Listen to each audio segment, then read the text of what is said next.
Alright guys, sa mapagpalang araw sa inyong lahat, meron tayong isang reaction video dito kay Rob Trip at ito tungkol sa ating panahon.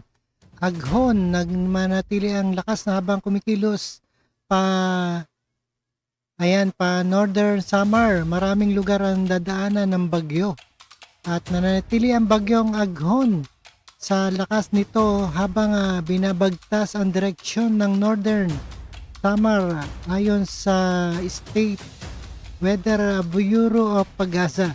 Sa ngayon nakataas ang babala ng bagyo sa malaking bahagi ng Luzon at Visaya na maaring makaranas ng malalakas na hangin at ulan. At panoorin po natin ang buong detalye guys. Benison Estareha at meron pa rin tayong update regarding po sa ating monitor na si Tropical Depression with local name na Aghon as of 11 a.m. Ito po yung ating latest satellite animation and as of 10 in the morning ay namataan yung sentro nitong si Bagyong Aghon sa coastal waters po ng bayan ng San Vicente sa may Northern Samar.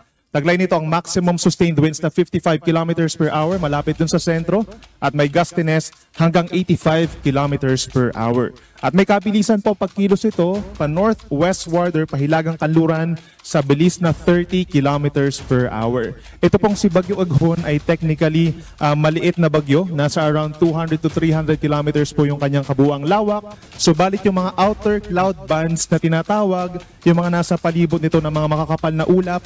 Ayan, ingat tayo palagi. Nasa Northern Samar ang tinamaan ng bagyo at Luzon.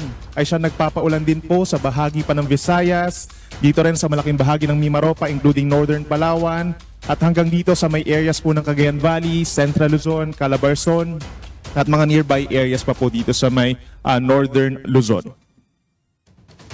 Ito po yung ating naitalang mga landfall sa nakalipas po na 24 oras. Meron tayong unang landfall kahapon po 11:20 p.m. sa isla ng Homonhon sa Giwan, Eastern Samar.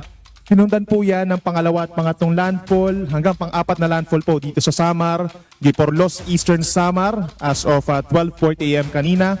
Sa bayan sa probinsya ng Samar sa Catbalogan, Basyao Island, 4 a.m.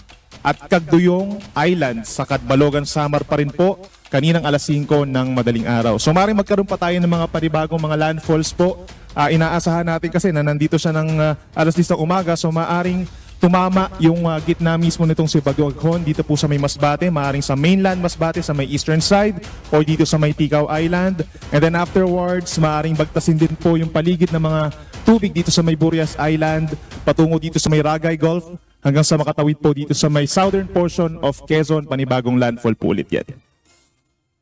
Ayun.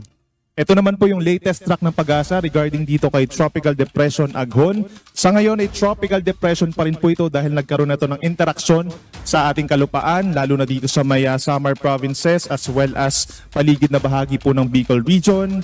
Posible pa rin siya na maging isang tropical storm habang binabagtas po itong Southern Luzon. Pagsapit dito sa may Quezon, southern portion of Quezon, maaaring maging tropical storm ito. Maaaring umangat na or mag-northward at dun yung time kung saan medyo magiging mabagal ito hanggang sa makarating ng Polillo Islands, then babagtasin ng silangang baybayin po ng Aurora, pagsapit po ng Linggo, and then pagsapit ng Lunes, nasa may parte na itong Cagayan Valley, then pagsapit ng Lunes hanggang Martes, unti-unti na itong lalayo at magre-recurve papuntang Pahilagang Silangan hanggang sa makalabas po ng Philippine Area of Responsibility. But before that, posible pa siyang lumakas bilang isang typhoon habang patungo na po dito sa may southern portion of Japan. Estimated natin by tomorrow morning, nasa vicinity na po ito ng Polillo Island sa may Bordeos, Quezon. Pagsapit naman ng Lunes ng umaga, nasa coastal waters po ito ng Divilacan, Isabela. At pagsapit ng Tuesday morning ay nasa 315 kilometers east of Basco, Batanes. So kapansin-pansin po, kumpara kahapon, mas lumapit sa kalupaan, lalo na dito sa Luzon, itong track ng sentro mismo nitong si Tropical Depression Aghon, no? Dahil yung trend talaga ng ating mga forecast ay pakaliwa. So hindi rin natin naalis yung possibility na mas kumaliwa pa, ibig sabihin, mas marami pang lugar ang daanan dito sa may Quezon, maring dumikit din po sa may probinsya ng Aurora, Isabela hanggang dito sa may Cagayan, dahil yun yung nakikita nating trend for now.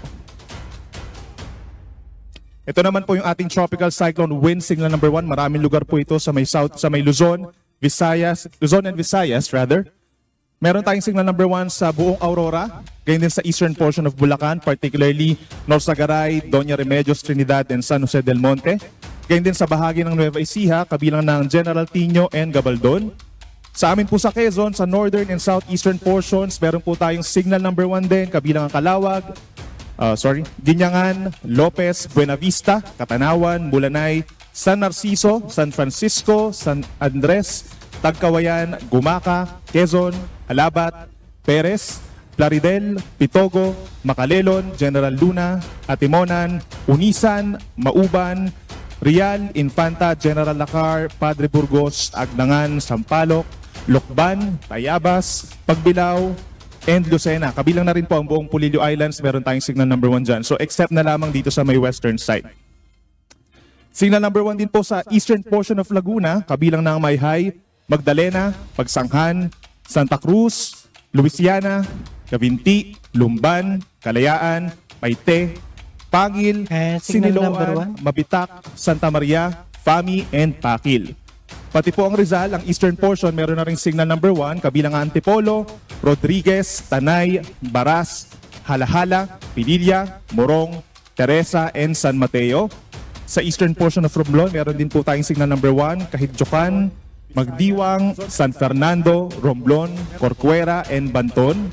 Gayun din sa buong Marinduque, buong Sorsogon, buong Albay, Catanduanes, Camarines Norte, Camarines Sur, at buong Masbate, kabilang Anticaw and Burias Islands, meron tayong signal number 1.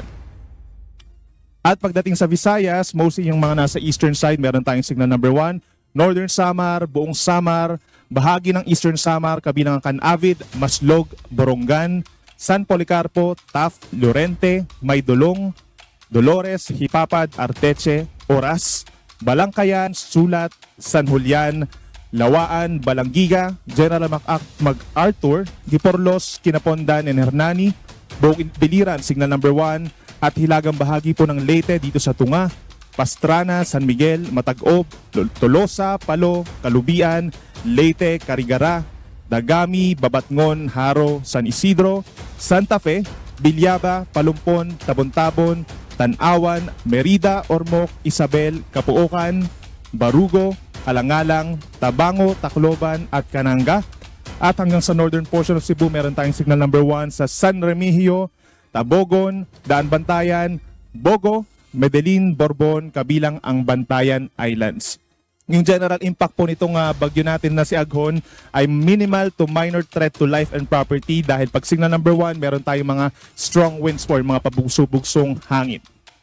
So inaasahan natin, meron nga tayong malalakas na hangin, lalo na doon sa may coastal areas, yung mga malapit po sa ating mga katubigan, at sa mga upland or mountainous areas, yung mga matataas po na lugar, medyo may kataasan at kalakasan dito. Alright guys, ayan, napakinggan at napanood po natin ang weather update dito sa ating Aghon. Napanatili ang lakas habang kumikilos pa Northern Samar. At ingat palagi sa bagyo at check nyo yung mga bubong nyo at magdala ng payong at pananggalang sa inyong katawan. At ingat sa biyahe. Maraming salamat sa inyong lahat and peace out. Thank you guys.